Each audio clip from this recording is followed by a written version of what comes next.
The stick measurement has been called. It's the stick of Marty McSorley. Welcome to Marty's Illegal Stick, a hockey history podcast with your host, Scott Kinville.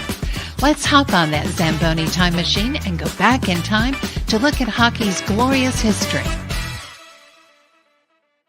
And what's up, hockey fans, and welcome to episode number 91 of Marty's Illegal Stick, a hockey history podcast, recording here on Tuesday, August 30th, 2022. We are brought to you by the Sports History Network, and we are powered by My Little Falls. Go to sportshistorynetwork.com to check out some Marty's Illegal Stick swag and other great history podcasts to do with sports. A lot of football on there, too. So if you're a football fan, we got football season starting. Go check it out. It's a great time. And speaking of great time, we've been having a great time already before the show even started, right? So we were talking about what would happen if your credit card got stolen, your debit card got stolen, and how, maybe the banks won't back you up so much anymore. So, Dave, without further ado, we'll give you your quick story. We were starting before that because I got to say asshole, because that's what I was going to say when the intro came on. That my age is close to the episode number. You got the show has a couple more episodes to catch up to. Maybe 7 or 8. Yeah. I'll tell you about landing at Iwo Jima. All right. Hey, listen. I told you, no one's safe. No, we're no longer going to be a podcast. We're going to be on phonographs. That's it. I know. Wind it up. No. I got this notice. I made my car payment in July. Got this notice that they didn't receive it, and late payment and late fee and all this other crap.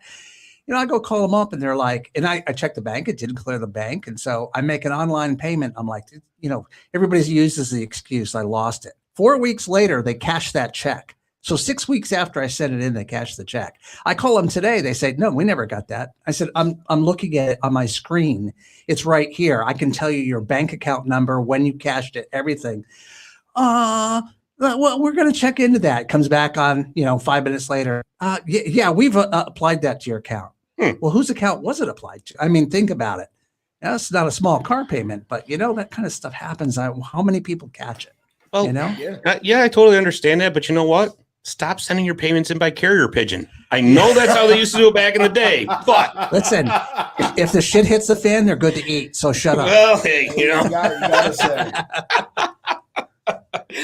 Oh, so we're already having fun. We've got even more fun lined up because we are doing another of our best of the best series today.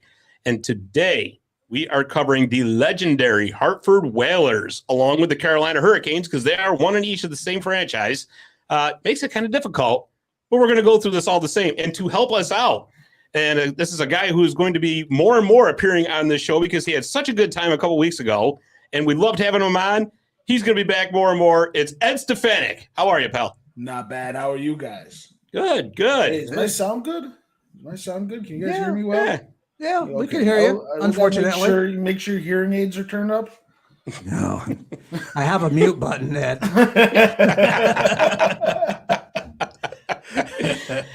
Oh, man. So, Eddie, are you ready for this? Because I know, the Hartford Whalers are just one of those teams of legendary lore. And I wanted to ask you before we got going, because they were only in Hartford. Well, they were in the NHL for 20 years. Yeah. As the Hartford Whalers, they started off in the WHA. Yes. They were a really good team in the WHA in the 70s.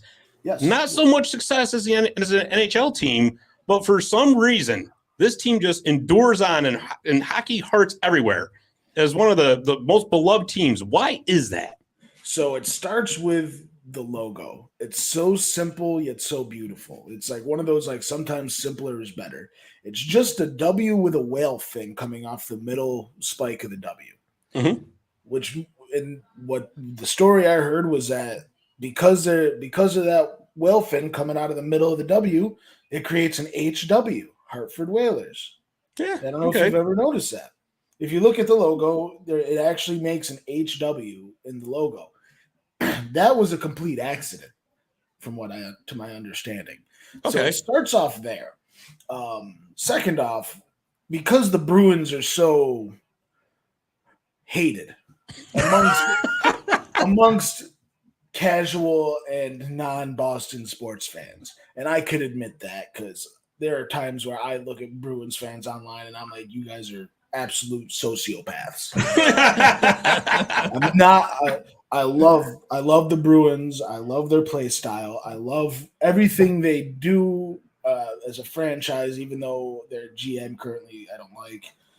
But I will support them to my fullest. I don't like our fans as a Boston fan, but everyone loves the Whalers because they got sued by the Bruins. They did. Because Boston said we have the New England rights in the NHL. Why are you putting another team here? And originally they were in Boston, the Whalers. They were the New England Whalers in the WHA. They moved to Hartford because they said, Boston's your territory. We will find a new home in New England, but we want to stay in New England.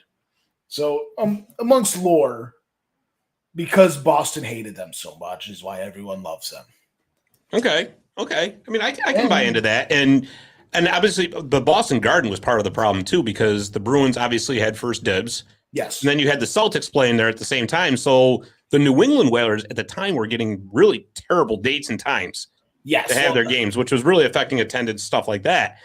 But I've always loved not only that their logo, I've always liked Pucky the Whale. I met Pucky. Did you really? The name. I know, right? I met Pucky the Whale. So there's a guy in Hartford who bought Pucky the Whale. I went to a Bruins Hurricanes game and I picked this game out. This was the last NHL game I went to in like 2020 with my father. And it was Boston, Carolina, and Carolina wore the green Whalers jerseys. Mm-hmm. And because, now it's a little bit more like PR friendly. Yeah. So like the Boston, so the Bruins now were like, hey, Pucky the Whale, like, come on. The guy who owned Pucky the Whale came out and was Pucky the Whale. Now right. I got to get a picture. I'm a little kid at this point, because Hartford was my first favorite team as a child. So, little fact about me, I grew up loving the Whalers. Okay. Just a couple of weeks ago. He just grew up. If I'm going to one end, he's going there to the other. There we go. Hey, listen, I'd rather take that end. And it's on.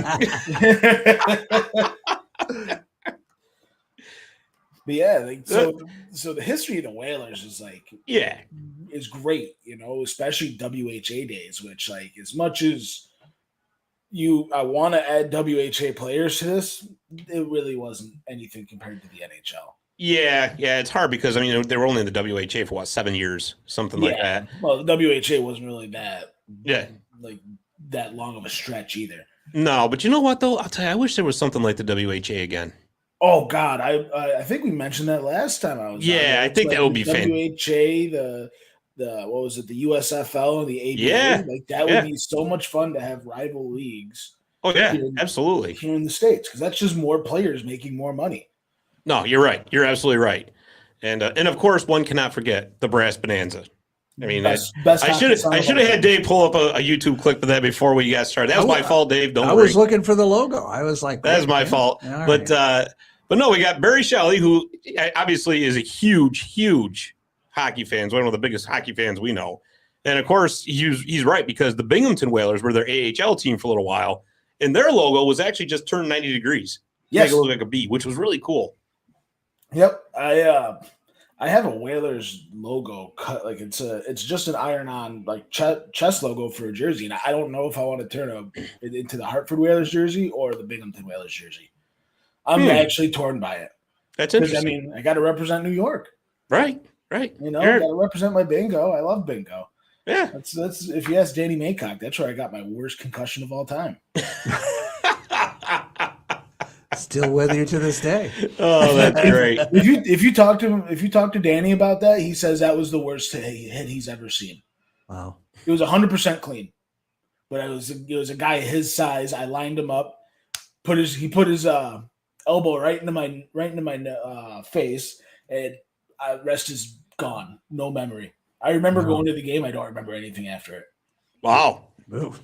Yeah, he reminded me in the locker room. I was crying from laughter. It was so funny the way he tells it. He's like, you get up, you skate full bore, and you just punch the glass. I don't know why you punch the glass. You just punch the glass. Well, and you don't remember. That's the key.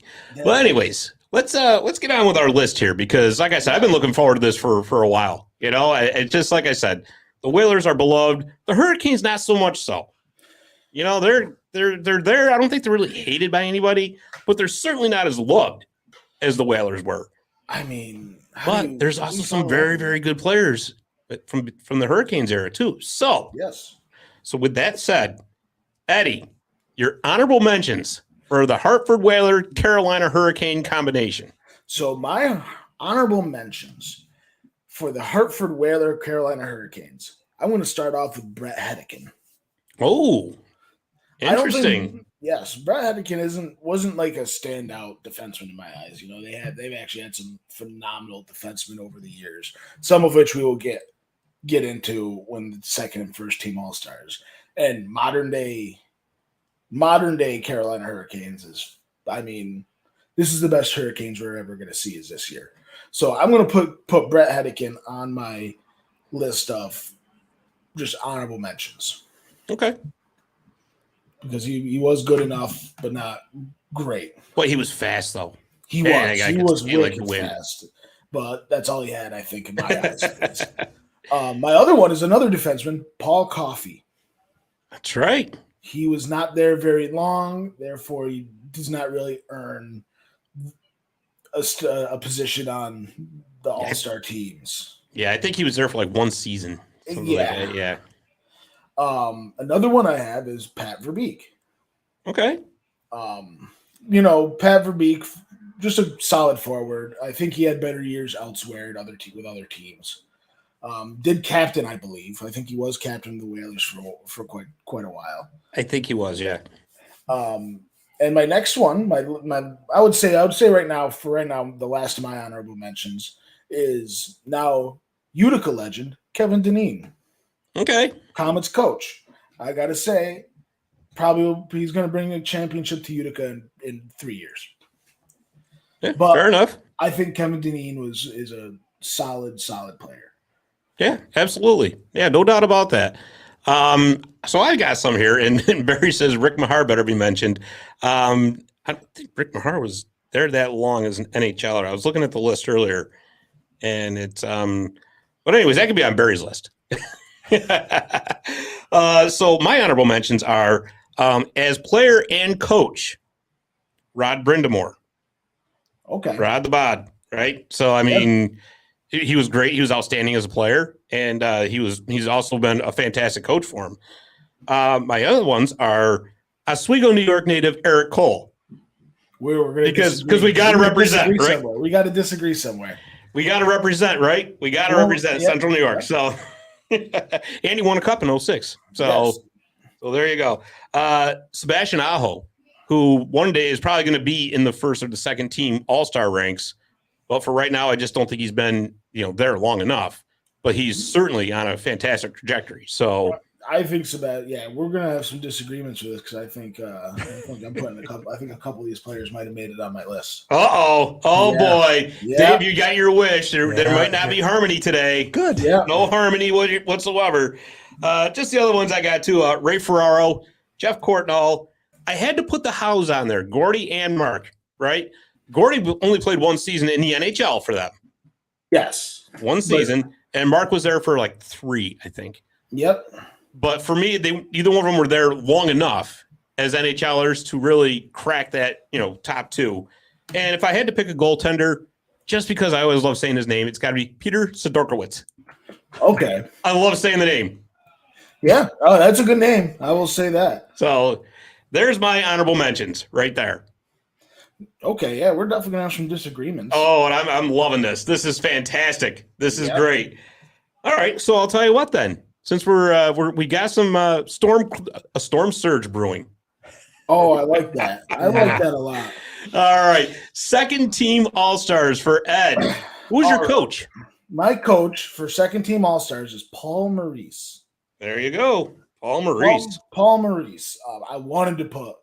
I really wanted to put Rod the Bod on for my second team All Star, but he hasn't been coaching quite long enough for me to justify that.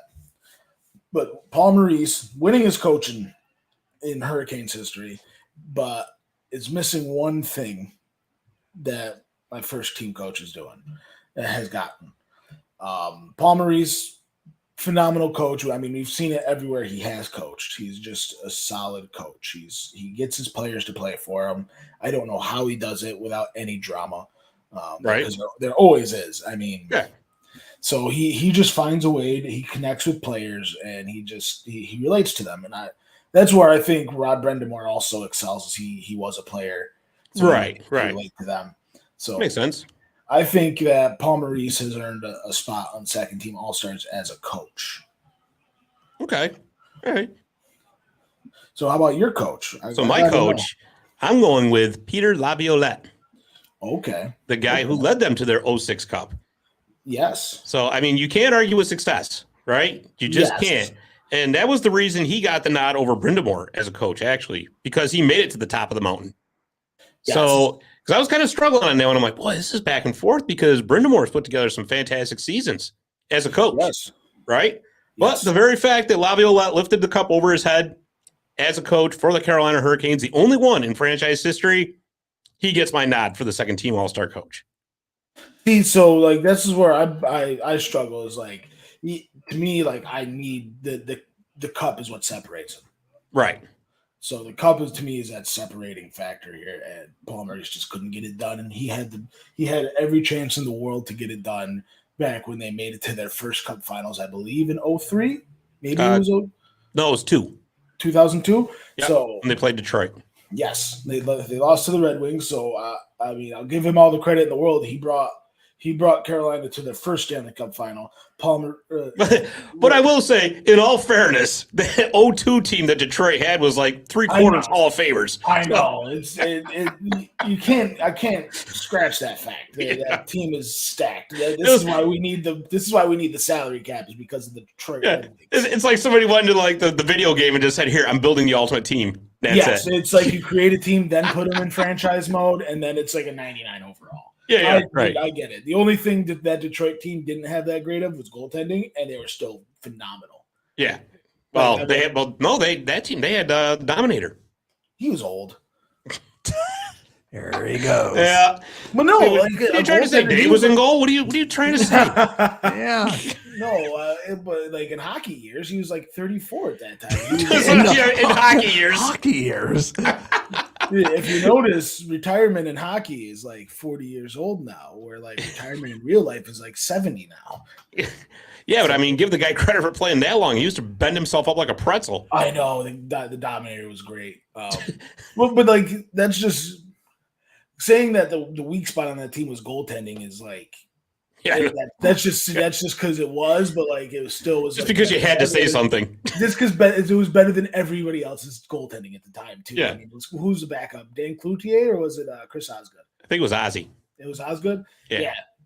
So like there was no way around it. That goaltending tandem was still the best in the league. It just happened to be their worst department. Right. All right. So speaking of goaltending, then. Who is your second team all-star goaltender for the Hartford Whalers Carolina Hurricane franchise? Arturs Irbe. Arturs Irbe. Just the greatest name in hockey.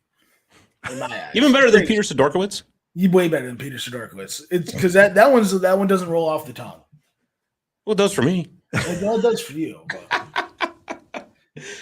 Irbe was a good goaltender. I think actually he was so underrated. Completely for his entire career. But the thing, like with Irbe, I always thought of him as a San Jose Shark. See, I always thought of him as a Carolina Hurricane. Right. But like, so like his early career was San Jose. Yeah. So like that's when I was like a child. Back when the Whalers were still a team, he was a Shark. So like me growing up, I watched him as a Hurricane. So like I grew to love and hate him at the same time, because like I always thought he was such a unique goaltender because he was one of the last of the stand-ups.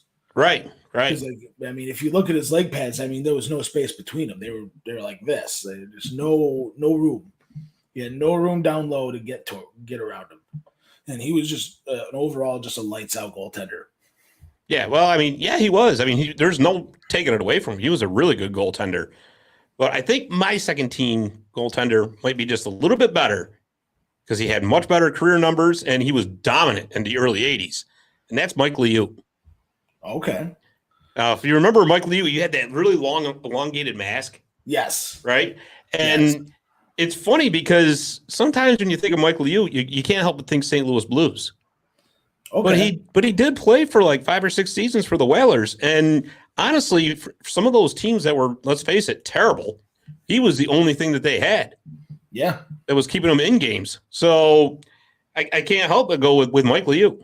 Yeah, no, I completely understand that. So, all right, but we still got some disagreements. Dave's over there chomping at the bit. He's all happy that we're arguing and not getting along. Mm-hmm. So, with that said, who are your 2 defensemen? Okay, I'm going to go with defenseman 1 because I'm still actually undecided on defenseman 2. So defenseman 1 for me is Chris Pronger. You can't deny the guy a spot on this list. He was great with the Whalers. He was all-star with the Whalers. He that's the team where he got his name. I know everyone looks at him as a Blue, as a Duck, as an Oiler, but with the Whalers is where he got it started, and the Whalers is where he made a name for himself. That is true. That is very true. That is very true. And the surprising name has not made it on my list. I think there's going to be a youth revolution coming up with me. Uh-oh. What do you got? Oh, well, my second defenseman, I'm going to actually go with Glenn Wesley. You just couldn't help the Bruins in yourself, could you? No, you're right. You're right. Glenn Wesley was a Bruin, and that makes him an all-time great. But he's just overall, he was a solid defenseman. Yeah, he was. I remember as a kid, he was really good with Boston. He was really good with Hartford. So, and just overall, just a good, solid defenseman who you could put in a top pairing on almost any team. You know what I didn't realize about Glenn Wesley? What's that he played 10 seasons for the Whalers. Yep. Because isn't that so weird that it's like Glenn Wesley, when you say that, the first thing that pops into my head is the Boston Bruins, and probably because of the early Stanley Cup runs. Yep. Right? Because that's when you heard the most about him. Yeah. But he was really a mainstay in Hartford, and he also spent time with the Hurricanes. So that's a good choice, actually. That's a really good choice. He was there for the 0-2 Cup run, too. I think you're right. I think you're right. 0-2 Cup run. Good call. Good call, my man. Well, I'll agree with you on Pronger. I'll definitely agree with you. And Wesley is actually an outstanding choice that I don't really think about. But my other second defenseman, and again, just because I love the name and it was always so great, the Z-Man, Zarley Zalapski. Oh, God. I haven't heard that name in so long. Find the weirdest name. Yeah. You know, that's I could help it. I just could not help it. And actually, I think like the most significant part of him was when he got traded to Pittsburgh. Yeah, probably. If you think about it, right? Because what was it? It was him and Ulf Samuelsson went over, I think, right? Yeah. And was Ronnie Francis a part of that deal, or was that a separate deal? That was a separate deal. Okay, I couldn't remember. But that's because Ulf Samuelsson, he went to Pittsburgh and I want to say for the second cup. I think it was. It was something like that. Ron Francis was there for the first. All right. That was it. And yeah, because everybody was like, "Oh my God, Pittsburgh traded away Zarley Zalapski," and then they won the cup. Yeah. Yep. So and I hate Ulf Samuelsson, so he's not going to run anymore.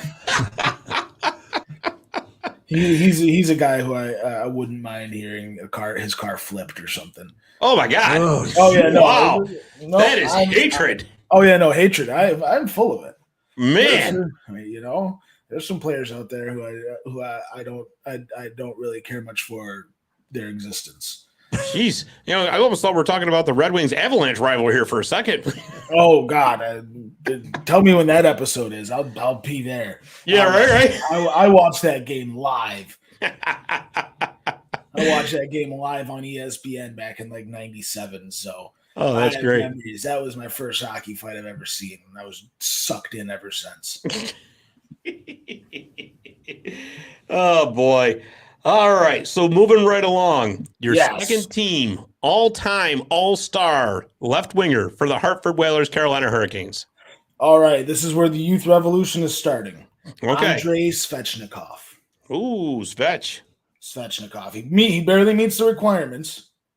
He barely does. I think he's been there 4 years now, 4 or 5.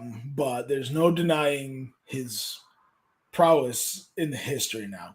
I mean, consistent goal scorer, playmaking abilities, the puck handling skills, the hands of silk.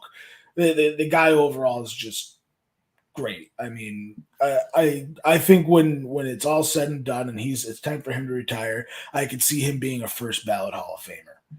Wow. The Michigan, the consistent Michigan, something that I know. I was talking to a kid at Skate and Shoot. I was talking to a kid at Skate and Shoot, and I told him if anyone ever, because he was telling me like, I'm going to learn the Michigan. And I'm like, that's cool and all, but if anyone ever tries it on you, you two-hand him as hard as you can in the wrist. I'm telling you right now, with that Michigan, I cannot believe somebody hasn't gotten knocked out trying that. It's gonna happen. Could you imagine if somebody tried that with like a Pronger or a Scott Stevens around back in the day? Could you imagine that? There's no Pronger or Scott Stevens anymore. Well, that's what I mean. But every time I watch it, I'm like, wow. These guys have no idea how good they've got it now, because I'm telling you, some of those guys back then, they would have cleaned these guys' clocks for even trying it. Yep. But it's a mainstay in the NHL now. Everyone's doing it, and you can't help but deny the fact that you cannot deny the fact that he has made a change in hockey forever. Yeah, you know what I always wondered about that Michigan though? I mean, because they always say that you should have your stick below the crossbar. Yep. Right? At some point, isn't that blade with the puck though end up over the crossbar when you're lifting? You know what I mean?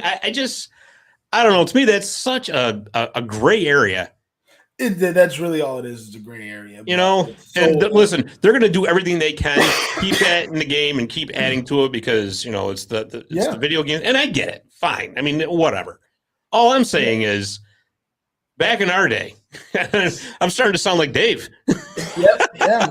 No, but back in our day, no way would that have flown. Yeah, that's back in my day too, because I mean, I'll tell you what. When I was growing up playing, you always aim for the legs of the skilled players. Aim for the legs. Take their knees out. Who cares? They got two of them, right? You know, if somebody tries something like that, you two-hand them like it's that scene in the Mighty Ducks 2 where the Iceland player slashes Carter Banks. I mean, you took them out where it hurt, right? And that's gone. That's gone from the game, and you know, and you got to think of players like Svechnikov is why it's changed too, because the league wants to protect him. Well, yeah, I mean, and if that's the direction they want to go in, then that's the direction they want to go in. That's fine. You know, I don't hate that direction. I just wish they were more balanced. Yeah, it just seems to me that it's like there's no balance. Where like you had like the '80s all the way up to the lockout in 2004, where it was just violence. Right. You know, you had the McSorley incident, the Bertuzzi incident, all these things. And then it just, as soon as the lockout was over, it just switched hands and it was like, oh, well, guess what? We're a skill league now. And that's what we're going to go for. And it fizzled out fighting. And I get why that's happening, but I don't like it, but you know. Right. Well, here's the thing, right? I mean, obviously you can't have flat out goonery in the game. It's no good for it. You can't have goonery, but by its very nature, hockey is just a physical sport. And I'm sorry, but you can put all the rules you want in place. When you got players that are out there going 20 miles an hour on skates, collisions are bound to happen. Yeah. It's just gonna. I mean, there's just no getting around it. No, you're absolutely right. So absolutely get rid of the goonery. And I totally am for protecting players as far as like headshots, concussions, stuff like that. That's totally, absolutely, you have to. Yeah, no doubt about it. But you know, we'll see. I mean, that's kind of a gray area. But now I don't want to say a gray area. It's a big change from one generation to another, I guess. It is, and there's going to be a learning curve for players or fans like myself, all the way down to Dave, who's been watching since Maurice Richard was in the league. Maurice Richard. He was around when Eddie Shore was in the league. Yeah, you're right. Didn't have power back then. Nope. Played hockey by candlelight. But so like you know who he's not going to pull that move off of. Right. You know he's not going to do it against Ryan Reeves and the Rangers. You know he's not going to do it against Tom Wilson and the Capitals. So there's still an element of that where he's right. Where his coach Rod Brindamore is probably like, don't do it on this team. Right. They have killers. They have natural born killers. You don't want to do it, and he doesn't. but when he plays a team like the Ducks, Yeah, he can pull it off. yeah, true. Well, I'll tell you who I went with. I went with Jeff Skinner. And I know Buffalo Sabres fans are going crazy listening to that right now. You've got to be kidding me, right? But before he went to Buffalo, he was actually a really good winger. He was a I mean, solid, he was a consistent 40-goal scorer. You know, I mean, there was no – I mean, he was one of those guys, he was so hot and cold, right? Yeah. When he was cold, forget it. He was just ice cold. Ice. But when he was on, man, he put that puck in the net. Like I said, I think he has like 2 or 3 40-goal seasons with the Hurricanes. Yeah. And I don't know, you can't overlook that. Well, now he's on. I think he had a 40-goal season last year, and obviously his first year in Buffalo, he had a 40-goal season. Right. So we got him that huge contract. Yeah. So I mean, now it's starting to pay off, and maybe the trade of Eichel kind of helped out with that. But Could be.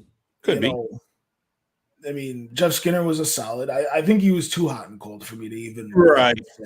And There's a lot of truth to that. yeah, like when he was cold, he was ice cold. Yeah. There was bad. nothing there. He was almost non-existent. He was a non-factor on the ice when he wasn't scoring. Right. All right. So moving right along, how about our centerman? My center, again, I think he's going to find himself a first ballot Hall of Famer, is Sebastian Aho.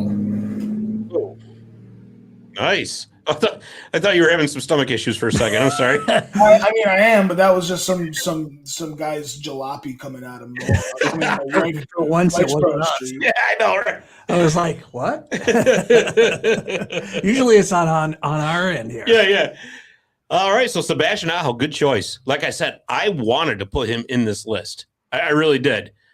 Looking at the numbers, he's already the 3rd leading scorer in Carolina Hurricanes history. Yeah. Already. So to me, he was the catalyst for the turnaround of the Hurricanes. I remember before he was there, it was bad. It was bad. It was. You're right. They were an easy win day in and day out. And Sebastian Aho got there, and then all of a sudden the GM was like, "All right, we got to build around this guy." Right. We now have a centerpiece, and he will in the near future he will be captaining that team. Oh, no doubt about it. No doubt. And then the Montreal Canadiens gifted the Hurricanes by trying to offer sheet him to what I couldn't believe was a lowball offer, really. And it really was. What if you're Sebastian Aho? Why would you even accept it? You're like, nah, just get that out of here. You're like really cramping my style here. You know. You know what? I think Carolina was dilly-dallying on getting him a deal, and he's like, all right, well, this one came across, might as well do it. Right. And it could be. then Carolina's like, all right, thanks for giving us a number. Yeah. Right. Exactly. And it's. I'll tell you what, that deal is going to be. It already is outstanding. Wait for a couple of years. When that salary cap goes up and all these salaries start skyrocketing, that's going to be like one of the biggest bargain deals in the NHL. Yeah. There's no doubt about it. Yeah. Oh, that's going to be a bargain deal for sure. And like I told you, I really wanted to put him on this list. But if there's one position that this Hurricanes Whalers franchise has had a strong history at, it's center. It is. Center is where it's always logjam for them. And simply because, for me, Aho hasn't been there long enough. He's been there 7 years. I went with Eric Stahl. I like that. I do like Eric Stahl. He was there 12 years. He's the leading scorer as far as Carolina Hurricanes. You know, just the Hurricanes, don't include the Whalers. Yep. He's by far, too. He was over Rod Brindamore by over 300 points. Yep. You know, and listen, he was on the Stanley Cup winning team, you know, and again, I know it's a team effort. It's a team effort, but like you said earlier, cups win. I mean, that's your, you know, you can't deny a champion. And Eric Stahl meant everything to that franchise for so long when they were good and when they got bad. But he was there. He was consistent. He was their leader. And again, like I said, at some point, Aho will overtake him. Yes. But right now, here in 2022, it's still Eric Stahl at center for me. Yes, I can agree with that. I get it. You know, but Eric Stahl, we're not done hearing his name in my eyes. Probably not. Yeah, we're definitely not going to. Yeah, he's far from done being talked about with the lore of Carolina. I think Carolina overall is a phenomenal team when it comes to building centermen.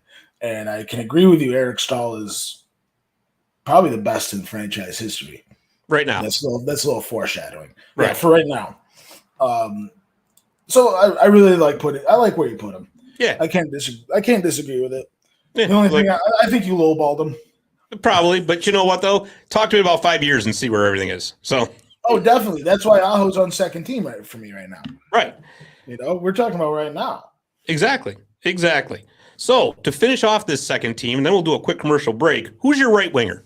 My right winger is the greatest of all time, the GOAT. Oh boy. Gordon Howe. Mr. Gordon Howe. Yeah. I know he wasn't there for the mainstay of his career. You think of him as a Detroit Red Wing. You think of him as a Houston Arrow. And I know a majority of his years as a Whaler was in the WHA with the New England Whalers. But damn, he sold that team. Yeah. He's why they got popular. Yeah. That's why the Winnipeg Jets were popular in the WHA. It was because of Brett Hull. The Calgary Stampeders or whoever they were, the Calgary WHA team was Derek Sanderson, and Gordie Howe was the one to make it through and get back into the NHL. And Bobby Hull did the same thing with the Jets. Yeah, he did. I think Bobby Hull isn't the name recognition that Gordie Howe is anymore. Yeah, I mean that's fair. I mean that there's no doubt about that. But like I said, that was the whole reason I put Gordie in my honorable mentions, just because you can't ignore him. But like I said, just for me, I mean, it's funny to say lack of longevity when we're talking about Gordie Howe. I know. Right? That's like an oxymoron, but it's true. He was only there for one season as far as them being an NHL franchise, and he really wasn't there that long as in the WHA either. I think he was there maybe 3. Yeah, he only played for the Whalers WHA NHL team maybe for 4 years. Yeah, so he barely makes the list, but to me, he's on it because of how well he was, how much he was marketed. Right. You can't deny the fact his one season in the NHL as a Whaler, he was an all-star. Right. I mean, he was still productive. I mean, you can't, especially when he's 51 years old. I mean, it's incredible. Yeah. But yeah, like I said, that's just the only reason he ended up in my honorable mentions. And and it was hard for me to do that. It was hard for me to put Mr. Hockey in an honorable mention section. But we're not doing the Detroit Red Wings. I know. Right? I know. That's why he's on second team. So he was why they were in the NHL for 20 years. Right. For me, this one was kind of tough because now you're starting to grasp at straws, right? Yeah. And I went with Justin Williams. Okay. Stick. A big part of the 06 Stanley Cup team. He is the 11th all-time leader in Carolina, the Hurricanes history as far as points Just had scored. to bring it back to the Kings, didn't you? I couldn't help myself. I just couldn't help myself. But no, I mean, there was names out there I was bouncing around like Pat Verbeek, even though I always thought of Pat Verbeek as a devil. It just, for me, it's the recognition, right? Pat Verbeek to me is the devil. Not because he's the little ball of hate, which they always called him, but just, and I know, like I said, he played for the Whalers, but anyways, no, I had to go with Justin Williams. Again, when you're starting to split hairs, I tend to look at the overall body of work and the fact that he was a Stanley Cup winner with the Carolina Hurricanes. Again, like I said, I know I said this before, but it's a team effort, but you still won. Yeah. Oh, yeah. And when you're splitting hairs, stuff like that makes a difference. Yeah. And so that is how Justin Williams ended up my right winger for my second all-time all-star Carolina Hurricanes, Hartford Whalers franchise all-star team. Yeah, I agree. I can agree with that. We're starting to agree again. No. Don't worry. We're not done talking about some of these players. I got a feeling. I have a big feeling. Talking about some of these players. But anyways, why don't we do a commercial break? That'll give us a chance to catch our breaths here and all that. But before we go to commercial break, we, of course, always do breakaway trivia. And since we're on a Hartford Whalers show, I got to have a Hartford Whalers question this week, right? Yes. So the Carolina Hurricanes won a Stanley Cup. The Hartford Whalers never won a Stanley Cup. But did they win an Avco Cup as the World Hockey Association champions? The answer when we come back. Visit My Little Falls and stay connected with the latest news, information, and events in the city and the area. Our mission is to generate interest in the community and connect residents in a more meaningful way by facilitating deeper conversations about how these stories will shape the future of the Mohawk Valley. Join thousands of weekly visitors who stay up to date with feature stories, interviews, videos, our event calendar, and print publication, the Mohawk Valley Express. It's about timely local news for the community, keeping citizens informed about important issues, telling about the people who live and work here, and giving locally owned businesses the opportunity to reach a very targeted audience of locals and tourists alike. It's a whole new form of media-rich content developed specifically for today's mobile lifestyle and listeners. You can download our iOS app in the iTunes store, listen to our country music streaming radio station, or sign up for a weekly newsletter. Stop by today at mylittlefalls.com. You'll be glad you did.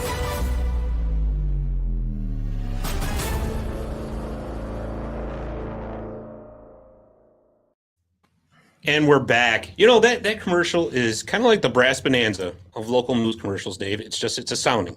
I know. love it. You got me looking that up, right? Yes. Brass Bonanza. Exactly. That's why I said it too, just to remind you. Yeah. I need to say, I've never seen such a glorious advertisement for Little Falls, the town I've been in more fights in high school in.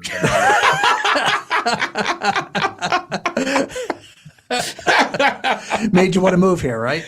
You know what? I just think of Little Falls, and I just think of that time in high school soccer my senior year when I was playing goal and I lay out and I block a shot, and one of their players just kneed me right in the back. Ouch. Ooh. And I was down. And as soon as I stood up, he was dead. I stood up, I walked up to him, he was just standing there staring at me, and I just sucker punched him right in the jaw. He didn't see it coming. Jeez. I was not waiting for him to accept a fight. I was just gonna fight. So how long were you on the field after that? About 45 more seconds after the meeting started. Oh, jeez. And that was my senior game too. Oh. All right. Well, let's get that breakaway trivia question and answer out of the way first before we go into our number one first team all-star all-time Carolina Hurricanes Hartford Whalers team. Said that really fast too. Woo. Anyways, the question was, the Carolina Hurricanes won the Stanley Cup once. The Hartford Whalers never won the Stanley Cup, but did the Whalers win the Avco Cup as the World Hockey Association champions? Yes. You're right. They did. Once. You're right. You know when? 1972-73 season. Wow. On point. You know why? On point. Because I went up the card playing store in Herkimer? Yeah. They had a WHA card pack. Really? Yep, they had one. No way. Yep, it was like $50. That was still though. That's awesome. And it was from that season, and it had the championship logo on it. Well, there you go. It was the best $50 you ever spent because it got your right answer on breakaway trivia. Yeah, it's the best $50 I ever spent because I flipped it for $100. Oh, yeah. Jeez. That too. Yeah, they were known as the New England Whalers. Yep. New England Whalers. Boston Garden. And the Bruins really didn't care about them then. And then once they moved to the NHL, the Bruins were so happy and we're the only team in New England. It's kind of like when the Penguins switched to black and gold from that ugly baby blue. Yeah. And the Bruins were like, we're the only black and gold team. No, stupid reasons. That's but that's like the Pittsburgh colors though, right? I mean, because you have the Pirates, the Steelers. Yeah. You know, it's got to be. It's got to be. Come on. But yeah, you're right. I never liked those baby blue. I didn't like that. That kid at all. It didn't because it never made any sense because they had the Penguin as yellow and black, right? Yep. In the middle, it looked like somebody just took a bunch of colors and just threw it at a canvas. Yep, it was ugly. Hideous. I gotta agree with you on that one. Well, let's get back into disagreeing because we have to determine our best team here, right? Before we do that, okay, I am going to run to the bathroom real fast. give me 5 minutes. It's wonderful radio. Nothing better than a bathroom break, but I'll be right back. All right. Oh boy, I can't believe this is the first time in this show's history that we've had to have a bathroom break. I know. I've never been through this. You know, we should play something. You're right. Put some music on or something. I don't know what. Well, you know what? In the meantime, though, can you find that Brass Bonanza clip? The Brass Bonanza clip. All right. So the Brass Bonanza, once you hear it, it's like quintessentially 70s, 80s. And all it is, it's an instrumental. But for anybody who knows hockey back then, the Brass Bonanza is just basically synonymous with not only the Whalers, but I mean with hockey of that era. And there we go.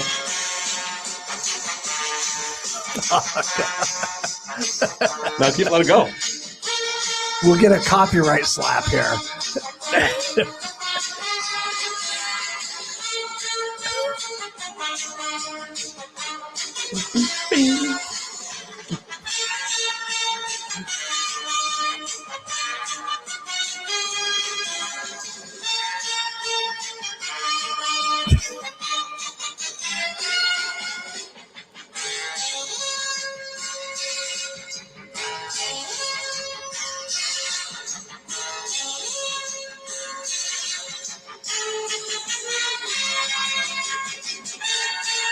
Isn't this great, Dave? No, No, it reminds me of like Charlie's Angels or something. I was thinking more along the lines of Dallas. Okay, all right. I'll go with Dallas. That You know? works. Yeah. No, that's good. Well, I figured you'd like that, being from Texas, you know? Yeah. No, I do. It was good. J.R. Ewing. Yeah. No, I like that. All right. That was a good one. Well, anyways, he's back. I had to bleed the lizard. I couldn't. Oh, boy. Thought about Okay, peeing in a bottle. TMI. Don't worry about it. We played the Brass Bonanza in your absence. Oh, I missed it.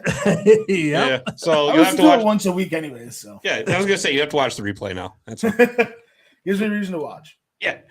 All right. So who is the coach of your all-time Hartford Whaler Carolina Hurricane team? All right, the coach of my all-time Carolina Hurricane team is Peter Laviolette. Cups matter. He's not far off from the record of Paul Maurice. He was there for quite some time, but he won a cup. And that's what, to me, what was the separating factor. Right. So not a bad choice. He's been a joke everywhere else. Well, yeah, I mean, he has been kind of like the punching bag for other teams, but I mean, you're right. I mean, cups talk, right? Yeah. And that was why I had such a hard time putting him as my second team. But I went with Paul Maurice as my first team. Longevity, right? Yeah. Longevity, man. He was there for over 700 games. He was. And I didn't realize he was there for that long. Yeah. And no, he didn't get the cup, but he got close. He did. Got close. And so I will say that Paul Maurice did a heck of a job during a lot of lean years. Yeah. When they he laid didn't the have, groundwork. they weren't surrounded by talent a lot, you know, and what he was able to do with some of those teams is actually, you know, commendable and quite impressive. It is. So it is very quite impressive. Yes. I mean, so I'm like, no, I got to go with Paul Maurice here. Okay. Well, Got to. you're wrong, but okay. Well, you know, that's okay. That's okay. That's all right. And maybe now I got to go take a break. Hey, Ed, you don't want me holding down the fort with you. No. I don't know a damn thing about this. Ed, who is the best goalie in Carolina Hurricanes Hartford Whalers history? This may be where we agree. Cam Ward. Yeah. Yeah. I mean, Yep. the guy was there for forever. Cup. He had the cup. He did everything to backstop that net. I mean, to me, Cam Ward is not necessarily a first ballot Hall of Famer, but he's a Hall of Famer. Yeah. I mean, he's been nominated for Vezinas. He's just been overall just an outstanding goaltender. He was there for forever. I mean, was it like 15 years he was there for? Yeah, it was a long time. It was. If not Hall of Fame, he deserves his number retired. Well, yeah, I don't think he's necessarily Hockey Hall of Fame material, but he would certainly be like a Carolina Hurricanes Ring of Honor kind of thing. I mean, or whatever it is they call it down there for, have you you ever been to the Hall of Fame? I have. It's been a while, but I have. Have you ever noticed that there's 1,000 names in that place that you don't even know who they are? Well, it's because there's different categories. Yeah, there's different categories. Like I'm talking players though. Like there are players from like 1942 who made it in the Hall of Fame in 1945 because they had a 60-goal season or whatever, or they scored the most goals in a season. Yeah. I mean, different eras, different times. I know. Right? I know. I mean, we talked about that before too. It's almost impossible to compare.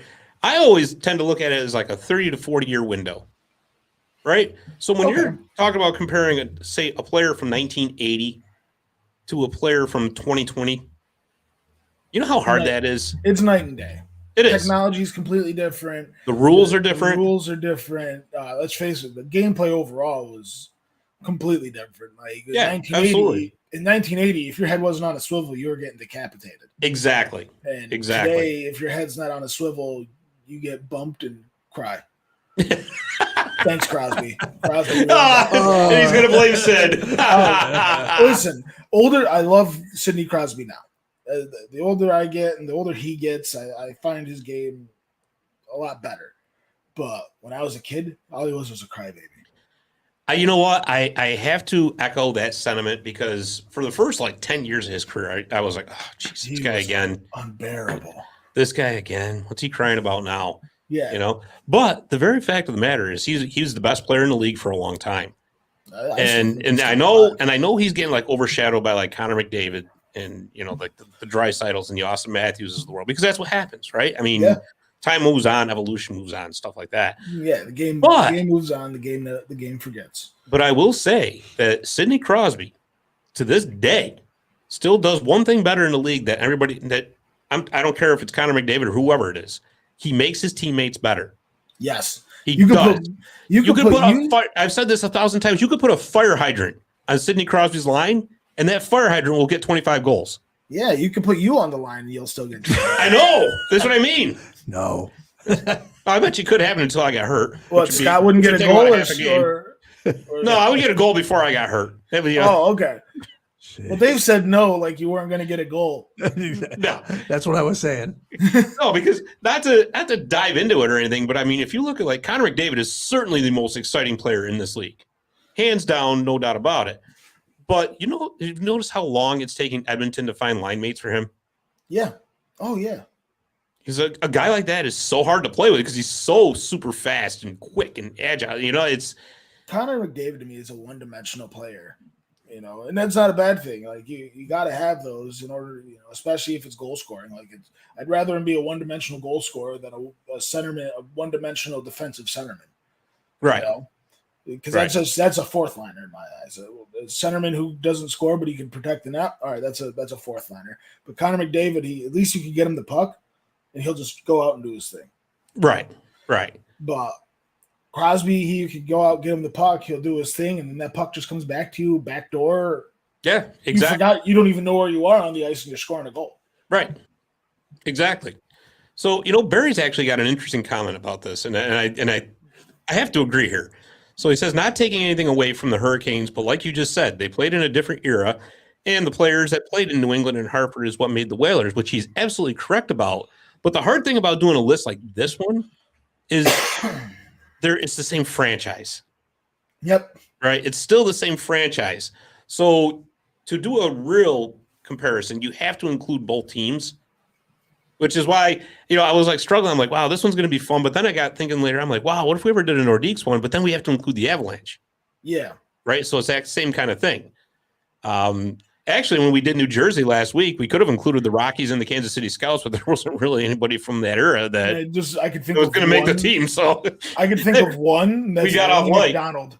And besides, it would have gone to 3 hours. And he wasn't there that long. He never played New Jersey. I think he was there for 2 seasons. 2 seasons. He would have been an honorable mention just because he's Lanny McDonald. Yeah, and with my criteria, I mean, I always say the player's got to be there for at least 4 seasons to be able to be considered an all-time great of that team. But anyways, so we agree on Cam Ward. Now, this is where it's going to get fun. I want to know who your 2 defensemen are. My 2 defensemen are 2 young bucks. I think they're 2 of the best defensemen in the game right now. They may not be fit for every team, but I think for Carolina, they're perfect. Justin Falk and Jacob Slavin. Justin Falk's a good choice. I think Jacob Slavin more than Justin Falk. You know what? I got him on my list too, Slavin. Yeah. You know, he's one of those guys. He's not going to do a ton for you offensively. You know who Jacob Slavin reminds me of?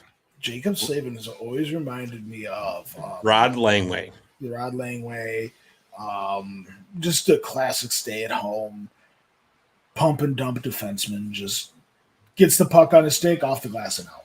Yeah, but he does it so well. Does it perfectly. I mean, Every single time. When I watch defense, as a defenseman, I watch the defenseman very heavily when I'm watching hockey. And I'm very much a big fan of Jacob Slavin.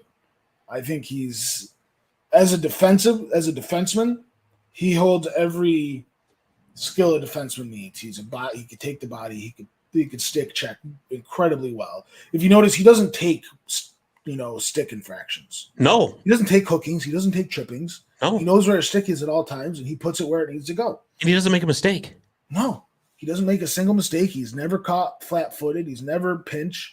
He doesn't do anything like that. He's just overall I would say, the best defensive defenseman in the league today. Right. Exactly. And I totally agree with that. And there's players currently on Carolina that have to watch him, because I think Ethan Bear has all the tools needed to become a great defenseman, to become an all-time great. I think Ethan Bear is phenomenal. And if he just needs experience. He just needs years. Yeah. He just needs years and a guy like Jacob Slavin to look up to. Right. I think Jacob Slavin's going to, when this is all said and done, I don't think Jacob Slavin has the tools needed to become a Hall of Famer anymore. If this was 1970, he would be a Hall of Famer. But because this is 2022, he's going to be a Ring of Honor. Oh, yeah. Oh, absolutely. So, in absolutely. 15, 20 years, and we'll get into it when we talk about the Hurricanes this season, but I think Jacob Slavin's going to be a key factor on that team. Yeah. Yeah, I totally agree. And, it's actually going to be a shame that if he continues at the current trajectory he's at as a fantastic defenseman, if he doesn't end up making the Hall of Fame someday because his offensive numbers are really pedestrian, that's a shame. It is. It's a real shame. Because that's a skill in the game that I feel like is being lost. Yeah. Because, we're in an era that we're seeing 5-4, 6-5, 7-4 games. And it's fun to watch as a fan, and it's fun to, see that. But I do miss the slugfests of 1-0. And if it wasn't for defensemen like him, we wouldn't see those 1-0, 2-1 games. No, we wouldn't. But unfortunately, TV does not like those games. Yeah, TV. It's boring for TV, whatever. TV, yeah, and TV drives it. You know what? It is. You say that, and you say that TV doesn't like those games, but if a true hockey fan would know that those 1-0 games are far more intense because you're just frustrating. It's frustrating to be out there on a 1-0 game because you're like, why can't I do anything? Then we're matching each other perfectly, and then boom, hits, fights. Everything that TV loves also is driven by a 1-0 game. Right. Exactly. No, I totally agree. Totally agree. That's because we're purists in the sport. Yeah. Yeah. Yes, we actually are. Yeah. So my other choice, and this was hard because I actually wanted to put your best friend, Ulf Samuelsson, in there. I hate him. But Dave Babbitt's numbers were fantastic when he was an actual Hartford Whaler. He was there for 6 years, and he was almost a point a game player, almost three-quarters a point, which is phenomenal from the defense position, really. It is. He was an all-star a few times. And to be honest with you, looking at the list of Hartford Whalers defensemen that were there for a while. Yeah. And the same thing can be said for the Hurricanes. There's not a real long list of players that were defensemen anyway that were there for years that could establish themselves as like a best of the best. Yeah. For that whole franchise, it seemed like it was always like plug and play, right? It was. Well, in Hartford, you didn't want to go there because of the weather, right? Yeah. New England winters suck, and hockey's a winter sport. So you really didn't want to go to Hartford in the winter when you have played teams like Florida and Tampa Bay in the league just being beautiful all year round. Right. And then they go to Carolina, which you could say it gets a little cold in the winter, but you don't have to shovel snow. So you'd think they'd maybe attract a few more players. it never really came to fruition until players like Eric Stahl came about. Right. You know, because then once they moved to Carolina, it was like, all right, well, I can go there, but who am I going to play with? Garbage. Yeah. Yeah, in front of a relatively empty building. Yeah. Yeah. And I will, and with full intent to insult, worst fans in hockey. Yeah.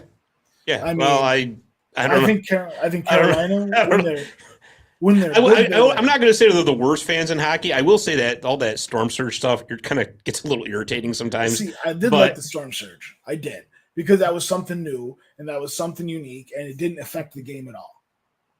Right. So to me, it was just like, all right, they're just having a little bit of fun. Like, that's why you play the game. Yeah, you're right. I mean, at least it was after the game. It wasn't like they were stopping after they scored a goal to do it. Yeah, it's not like they were wheeling Evander Holyfield's corpse out to box. But sometimes it seemed like they were trying just a little too hard with it too. They definitely were, but like, you know what? They're hockey players. They're not comedians, so they don't have creative minds. They just know how to ice skate with a stick handle. Don't have creative minds. But you know what? With bringing it back to the storm surge, it was refreshing. It was a breath of fresh air, and it really, I liked how it pissed off that old coot Don Cherry. Yeah. Oh, come on. Listen, Don Cherry had some of the most archaic viewpoints I've ever seen in sports. Just pure anarchy. He didn't evolve with the game. I mean, I will say that especially towards the end, that his time had probably passed him by. Oh yeah, there's no doubt about that he wasn't going to be able to connect with, the younger generation coming through like he had before, because for reasons like you just said, some of his points of view were way out there. Yeah, but for me with Don Cherry is like, you always, if you knew hockey, right, you knew that was basically that's grapes. It's grapes. Oh, yeah. Grapes is the first thing that comes to his mind is going to come flying out of his mouth, because there is no filter whatsoever. No filter. None. You know what? I will say some of my fondest memories. When as many times there should have been one, but there wasn't. No. You know what? Sometimes a little foresight. Yeah. Seeing where the world is now, he would probably still be on TV today. Yeah. Just for being Don Cherry. Sure. But like, my fondest memories growing up were watching the Rock'em Sock'em tapes with my dad. Oh yeah, absolutely. I love Don Cherry. I do. I love old, like when it was 1998, and I was watching the Rock'em Sock'em tapes and watching, old Bruins just going after people, going into the Rangers crowd and fighting people. That was great for me. Absolutely. That made me love the game. It would never fly now, though. Oh no. Oh no. Moving right along. Oh, by the way, Jordy Fighter agrees with you and me. The 1-0 games are a lot more entertaining than those 7-4. He's absolutely right too. And check out his YouTube channel if you want to see some really cool like local hockey videos. Okay. He makes some pretty cool videos, so check it out. Okay. So moving right along to our all-time left winger. Who you got? I'm bringing it back home. Eric Cole. Bringing it home for Eric Cole. Bringing it home for Eric Cole. Wow. I've met him a couple of times. Uh-huh. He's a gentleman. I mean, super nice guy. Humble. He just he's just like an everyday guy. But his hockey spoke for itself. He was a solid player. He found himself a mainstay in the NHL, stayed relatively healthy, and most importantly, he was a part of that leadership team that got him to a cup. Yeah. He was a veteran at that point in his career, and he helped get them a cup. Sure. Well, I mean, hey, listen, Cups talk. They do. Cubs talk. But I had to go with the man who holds the Hartford Whaler Carolina Hurricane record for most goals in a season. Okay. And that was Mr. Blaine Stoughton, scored 56 goals. I think it was 1983. That's going to be broken this year. In one season. So it might be. It could be. This year. It might be, but it still isn't. No, you're right. So for that reason alone, he is my number one left winger in Hartford Whaler history. Oh boy, that's why you had to have a break. Yeah, that's why I had to have a break. It went everywhere. Everywhere. Ed. Yes. How about your number one center of all time? My number one. I think we're going to agree on this one. Eric Stahl. Oh, we're not going to agree. Eric, you said it yourself. Best, leading goal scorer, all these accolades. Best center in Carolina Hurricanes history. Maybe Carolina Hurricanes, but I got to disagree with you. I got to go with Ron Francis. To me, one of the most underrated players in NHL history. I would shadow it out. I think time has told that what the hell was that sound? Outside. Whoa. That came from outside. Something just popped out there. But I think around Francis. Maybe a rock got kicked up from that jalopy that went by earlier. Oh my God. It's finally landing. Drive by. The fenders were different colors. Like it drove by, the doors were red, the back doors were black, the fenders were silver, the hood was orange. It was brutal to look at. But yeah, to me, Carolina Hurricanes. When I think centers in Carolina Hurricane history, I think of Eric Cole. I think Eric Cole overall is one of the. You mean you're on left? We were at the center. Oh yeah, Eric Stahl. I mean Eric Stahl. Yeah, I think of Eric Stahl. When I think centers in Carolina Hurricane history, and I think Sebastian Aho will overtake that, I think Eric Stahl. Eric Stahl is overall just one of the best to ever do it, in my eyes. When it's all said and done, being a mainstay center in the NHL is no easy task, especially being a first line mainstay center for how many years? 10 years? Yeah, but I mean, but look how long Ron Francis did it. Ron Francis. When I think of Ron Francis, I think Pittsburgh Penguins. Though. See, I can't. Penguins. It's tough for me not to think the Penguins. I mean, because he was only there for like 3 years. He was, but he got 2 cups out of it. Yeah, well, I mean, look at the team he was playing with too. I would hope they won a couple cups. Yeah, no, I'm surprised they only won a couple cups. Honestly, you're right. You're right. They On a team that had Barry Lemieux, Ron Francis, and Brian Trottier down the middle, and then down the sides you had Yager. I know, Kevin Stevens. You had the defensive Paul Coffey. They made Rob Brown a 45-goal scorer. Yeah, so that Penguins team should have had way more. But anyways, well, let's get back to our original team here, the Whalers and the Hurricanes. So we obviously disagree at center, but let's close this out with who is the best right winger. Justin Williams. Okay. Justin Williams. Okay. So that's why you didn't argue with me too hard. That's I got you. No, I had to bust your balls on the Kings thing because you gave it to the Bruins. Turnabout is fair play, huh? Yeah. Yeah. Justin Williams. There's a reason why he kept coming back. Yeah. He loved it. And I've talked about this with a couple people I've met who've played in the NHL. They say when you find that home, when you find that city that just takes you in, you end up having to leave. All you want to do is go back. Right. That's why players retire and they go there. You know, like I don't know if you listened to Spit and Chicklets this week's episode with Dino Cicerelli, but he talked about Detroit and he just loved it there. He didn't even get it. He was traded before they got a cup in the 90s, and he said, "I love Detroit so much." He retired there and opened a bar. So Justin Williams just loved Carolina, and they loved him, and he just kept going back and going back and going back. You know, he goes to the Kings for a couple of years, gets another cup.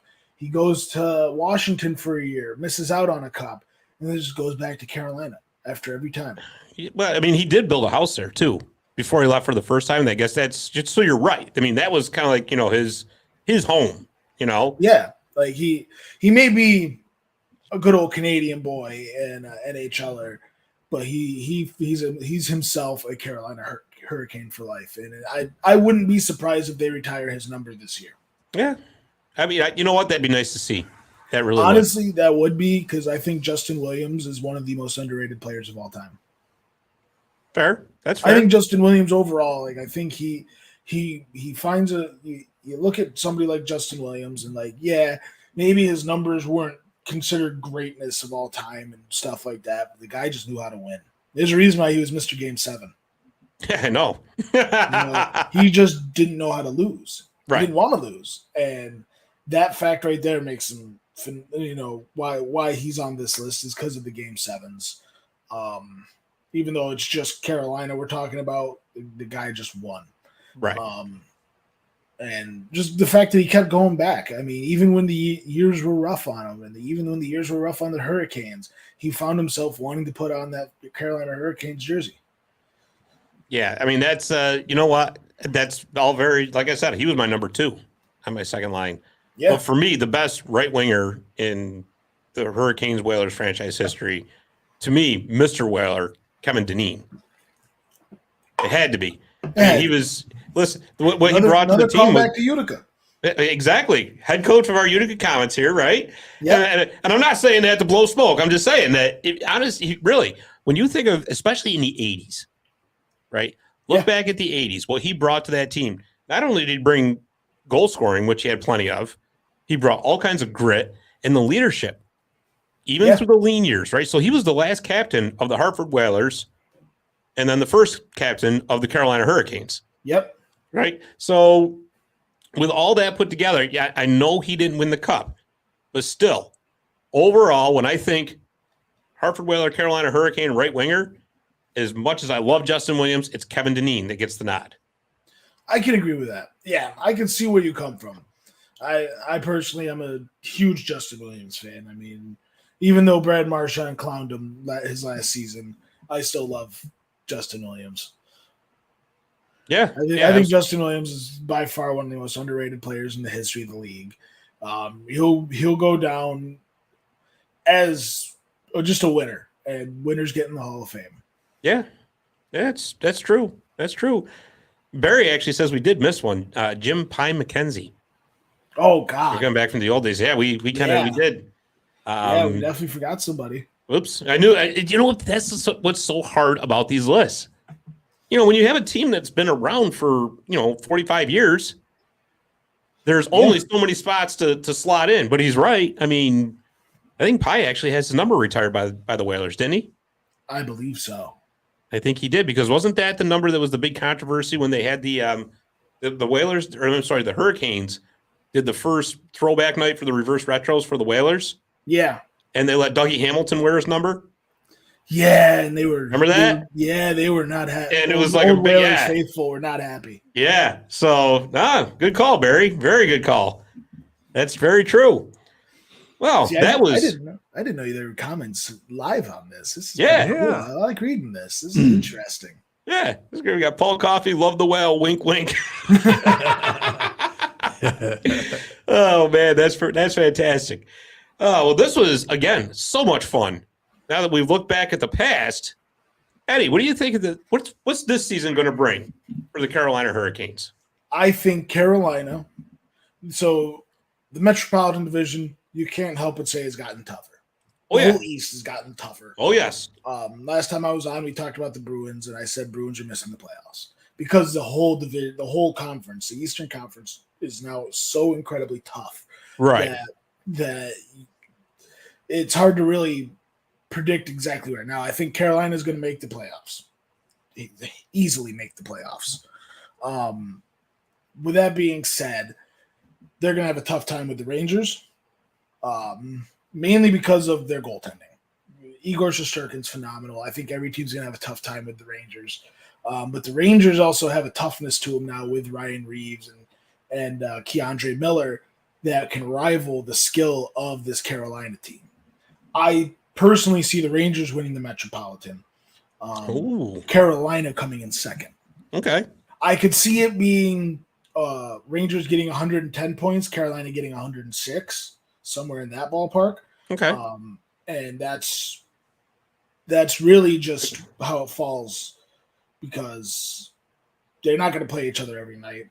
Rangers overall, I think, have a better team starting from the goalie moving forward. Right. And that's Carolina's weak spot is goaltending. Inconsistencies with Frederik Andersen. Freddie Andersen, when he's good, he's great. When he's bad, he's injured. Yeah. Yeah. You're right. You're absolutely right, actually. They did make a couple of moves in the offseason. Max Pacioretty for future considerations.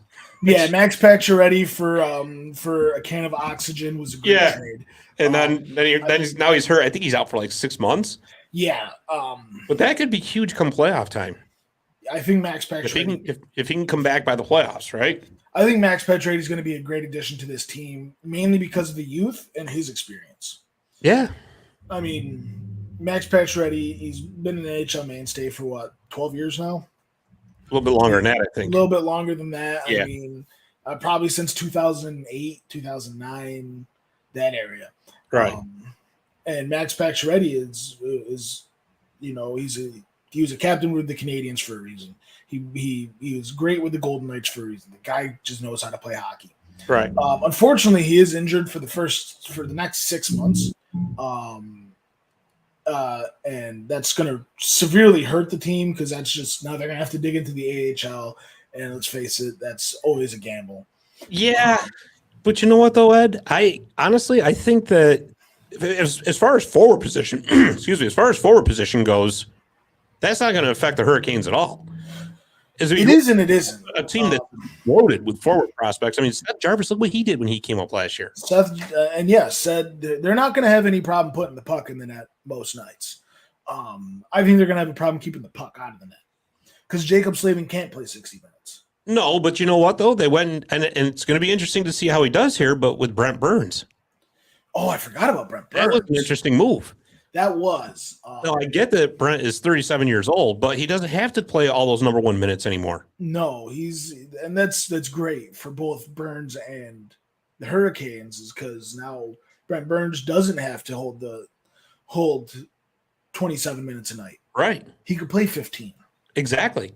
And power play. Yeah, he could quarterback a power play. Right. Very easily quarterback a power play. Absolutely. He's been doing it for years. Yeah. So when losing Dougie Hamilton, everyone thought that was going to be a bad thing for the Hurricanes a couple years ago. And I think that it's been better since he's gone, which most teams have left, that Dougie Hamilton has left behind has realized it is better without Dougie Hamilton around. He is, but yeah, no, I don't like Dougie Hamilton. He's another one of those players who I really don't care much for. But Brent Burns now he could very easily quarterback the first power play. He can take second line minutes. He could play 15 to 20 a night and be perfectly fine. Right. Now they're being 37 years old is going to be where it kind of hinders him. I can see him retiring in 2 years. That's not far-fetched at all. No, they're going to have to shelter some minutes for him. Yeah, I mean, make no mistake about that. We're talking about a guy who's in the twilight of his career, but fortunately, his twilight's much better than most older players. So, yeah, I think that the addition of Brent Burns is going to be a big help for the team. And like we talked about, Jacob Slavin. I mean, the guy just keeps the puck out of the net. Yeah, he's overall, I would say, the best defensive defenseman in the league. He gets overshadowed severely by players like Charlie McAvoy and Brent, in the past, Brent Burns, Erik Karlsson, players who could score, defensemen who could score. That Drew Doughty. I mean, if Drew Doughty's ever healthy again, I know, right? But when Drew Doughty's healthy, he's great. But when there's but Jacob Slavin, he's healthy. There's no doubt. Just a defensive defenseman. He's a powerhouse. And then, if we're talking defense here, you got to talk about Ethan Bear. He's a kid. He's a kid, but the kid's good. Exactly. And Edmonton pretty much just gave up on him. I know, and I don't know why. They just gave up. They gave up. Edmonton's great at giving up on defense. I know, right? Edmonton's great at giving up on defense. They figure, well, we got McDavid. We got McDavid and Draisaitl. We don't need defense. Yeah.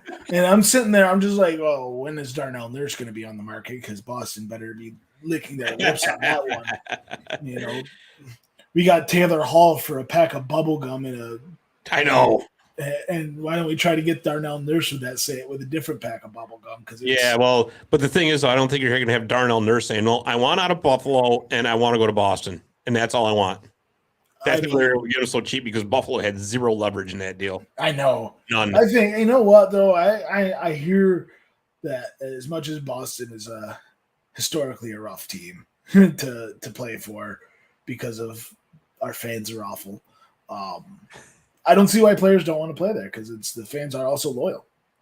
And Yeah. it's an original six team that, has found a way to stay relevant over the years, even when teams like Montreal, even though with their recent cup run, that was a fluke. They have not. Chicago lost relevance. It's really just been half of the original six has been relevant lately, with the other half either trying to regain relevancy or not, and or being in a severe rebuild, or rape charges. Yeah. Thanks, Chicago, for ruining hockey. Oh man! But I'll tell you one interesting pickup. And it was like last week. They just pulled this off. They brought in Paul Stastny, who I understand is a little long in the tooth, but this is one of those guys that makes a difference at this point in his career, the third or fourth line, which is great for them. Paul It gives them depth that they need. It does. It really does. But I've always looked at Paul Stastny kind of, he's as far as I've known of Paul Stastny, he's been a goal scorer. He knows how to put the puck in the net. When you're talking third or fourth line here, we're not talking about putting the puck in the net. Maybe it's because I have ancient viewpoints, and to me, there's a scoring line, there's a second line, a checking line, and all this stuff. Like each line had like that, quote unquote name where it's like the checking line, the scorers, and all that. But you put a player like Paul Stastny on the third line, and he's going to be overwhelmed. I feel like, he's a first, second line player with his skill set, but his age just doesn't allow him. Right, and that's why it's just going to be like with Brent Burns: shelter the minutes, keep him fresh throughout the year. Yeah, ready for the playoffs. But I do think you're right when you say that Carolina's biggest problem right now is their goaltending, because again, you can't depend on the health of Freddie Anderson. No, I like Antti Raanta, but I mean, is this a guy that you're going to ride to a Stanley Cup if Anderson goes down? Not one bit. And I understand that there's really, like the goaltending market is kind of bare, because that was the one thing about expansion. Yeah, you can get all kinds of forwards and defensemen because they're all over the place, but great goalies are they're really hard to find. And I know Antti Raanta, he just won the cup with Colorado, right? No, you're thinking of Darcy Kemper. Darcy Kemper. Oh no, Antti Raanta was in Colorado. Was in Phoenix. He was in Arizona, and then he was with the Rangers. Yeah. So, Antti Raanta, you're not riding a cup too. Frederik Andersen, if he stays healthy the whole year, you could. Yeah, you easily could. Right. But he's not going to stay healthy the whole year. So he's going to get injured around the All-Star break, and then a couple months later, when it's winding down and playoff time's about to kick up, he's going to come back, and then right before playoff starts, he's going to re-pull his groin. And I wish I was joking. I wish that was a joke. That's been his issue, and that's every goaltender's issue. I mean, if you talk to other goaltenders just in our league, it's been groin issue, knee, hip, groin issue. That's because they don't stand up anymore. You know what? Yeah, that's just. It's true. It is. It is true, and they're doing the wide splits and stuff like that. The human body wasn't meant to do that 100 times a year. No, it wasn't. But we're not talking about humans. We're talking about freaks of nature. Yeah, right. Oh, let's see, Barry, such a great show, Scott. I was glad to hear the great names of those great players from the past. Thank you so much, Barry. Appreciate it. And just to wrap up, I mean, that Metro is going to be a war this year. It's going to be a bloodbath. Nobody's running away with that division. I don't care who they are. There's nobody running away with it. So here's my Metropolitan prediction. The Rangers winning it with 106 points or 110 points. Carolina's second place, 106 points. Then we're going to go I firmly believe that third place is going to go to Pittsburgh. Pittsburgh, I think, is going to be around the 100 to 104 range, because you can't count them out. There's still a dog left in that team. You got Crosby. You can't discount the guy. They just go out and re-sign Malkin and Letang. There's no chance that they're going to squander this opportunity. And then I see maybe Washington at fourth or fifth. God, who else is in that division? So you got the Islanders. Yep. I don't think the Islanders are much of what they were a couple years ago. I don't know. I'll be honest with you. I'm not counting the Islanders out. I'll give the Islanders the 4 seed. I'll give them a wild card spot. Sorokin, to me, is going to end up being this year's Shesterkin. I have such a hard time believing that. He almost was last year, though. That's what I mean, He almost was last year. I mean, yeah, but the Islanders are going to do better just simply off the fact that they're going to be playing at home earlier in the season. They're not going to spend the first month and a half on the road draining their bodies and getting jet lagged. Right. And, well, I mean, let's be honest. I mean, they got creamed by COVID last year, too. Yeah, I mean, nothing. They had every. Oh, honesty, though, the only team in that division that did not improve was Philadelphia. Philly's going to be last in the division.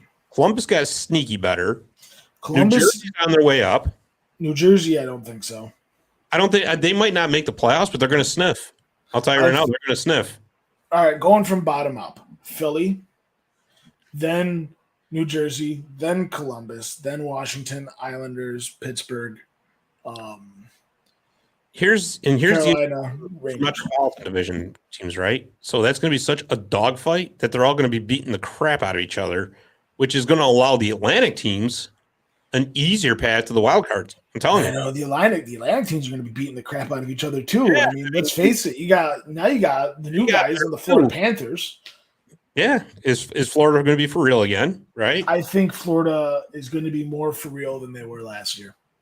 I think they may not win the division. They may not win the Presidents or the division, but you're going to see them kind of gel with each other a little bit more with the addition of Matthew Tkachuk.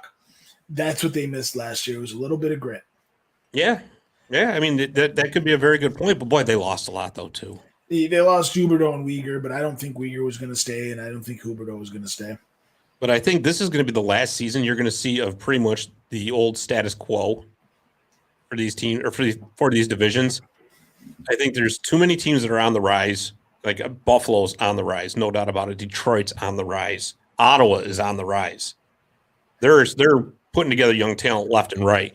So I think it's going to be the last season that you're going to see teams, Pittsburgh and Washington both come to mind because they're aging out. And Boston. Boston's on their way down. I'm sorry, but they got some issues to work through. Yeah, I said that last episode. They're an aging team with not much depth in the pipeline. And I think this is going to be the last season that you see Tampa Bay being a dominant division in the team. They're still going to be a good team in a couple of years. Don't get me wrong. I just can't see them being as dominant in a couple of years. Yeah, I can agree with that. They surprised the heck out of me by making the Cup final. They really did. Yeah. I was stunned that they made it, and good for them. But they're also running into a situation where you're talking salary cap, you're talking age, the whole works. Well, I mean, let's face it. Stamkos right now, spring chicken. This year, if they don't get somebody to be a one beat of Vasilevsky, they're going to be in trouble. That man has played an awful lot of hockey. Yeah. And that's a position that can really get you wore down in a hurry. I think you're going to see Vasilevsky get his first major injury this year. And that's something I don't want to see or say, but it's hard to deny the fact that he has played a lot of hockey in the past 3-4 years. Yeah, no doubt. No doubt. I mean, let's face it, the COVID year with a half season, that was what? He played, 90% of the games? Yeah, exactly. He didn't take a break. Yeah. Then the year after that was, when they won the cup. I mean, let's face it, a cup run's not easy. No. Especially when you're away from your family that first cup. Mm-hmm. Well, they've been on several of them at this point. Yeah. Yeah, they've been 3 in a row. Right. So that's almost like they have seasons of extra hockey right there. Yeah, exactly. So like I said, I think that they really need to do something about that. Brian Elliott's a good goaltender. I just think they got to give him some more playing time. Brian Elliott's also 40 years old. True, but it's got to be a little bit more than an 85-15 split at this point. I think they're going to have to – and this is where I think the league should go if I was a team like Tampa.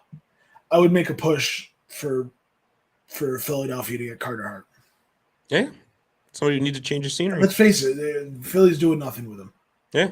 Kid has zero confidence. Yeah. It's a good point. Bring him somewhere where he's going to be used and rebuild his confidence back up. It's a very good point. So maybe if, maybe an 85-50 for the first year of Carter Hart, but then second year of Carter Hart, you could do 60-40. Maybe. And that's just, if I was Tampa Bay, I would push for him. That's right. I would like to see Boston maybe trade Linus Allmark for Carter Hart. That'd be pretty sweet. Good luck. I know. Well, buddy, I think that's about all the time we got for this week. But that was fun, and we're getting so close. We're so close to hockey season starting. I can't wait. I know. 2 more weeks for my tournament. 3 weeks for the league. Yep. Enough of this heat and humidity. Let's get that ice back out. I know. I'm so excited to go to Florida just to lay in ice. Yeah, there you go. Well, Eddie, thanks again for coming on. And like I said, you're going to be back many more times, my friend. So yes, thank you very much, Scott. Please get used to it. All right, so that's all we got for this week. So like I said, take a look at sportshistorynetwork.com to check out Marty's Illegal Stick swag and some Marty's Illegal Stick info. Follow us on Facebook, Twitter, all across social media, and please subscribe to the show on YouTube, podcast networks, everywhere. All right, that's it. That's all we got. So thanks for listening, and we will see you next week on Marty's Illegal Stick, a hockey history.